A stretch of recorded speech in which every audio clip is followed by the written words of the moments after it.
അവസാനം എന്നെ പൂട്ടിയിട്ട് 6.5 പതിറ്റാണ്ടായി അടഞ്ഞുകിടന്ന പ്രേതാലയങ്ങളുടെ തുരുമ്പെടുത്ത പടിവാതിലുകൾ പ്രേതഗർജനം മുഴക്കി തുറക്കപ്പെട്ടു.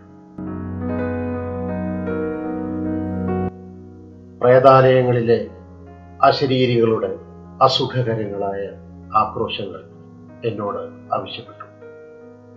നിന്നെ ഞങ്ങൾ തുറന്നുവിടുകയാണ്. ഇനി നീ നിന്റെ കഥ എഴുതിക്കോളൂ.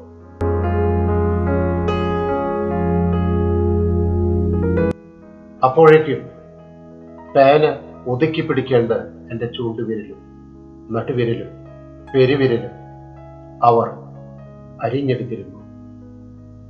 അതുകൊണ്ട് തന്നെ എനിക്ക് എൻ്റെ കഥ എഴുതാനാവില്ലെന്ന് എന്നെ അന്നോളം വരെ പ്രേതാലയങ്ങളിൽ കൂട്ടിയിട്ടവർക്ക് അറിയാമായിരുന്നു.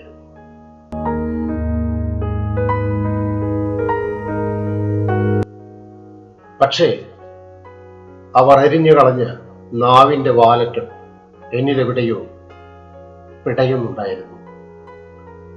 ആ വാൽ കഷണത്തിൻ്റെ അവസാന പിടച്ചിലാണ് എൻ്റെ കഥ പറയുന്നത്.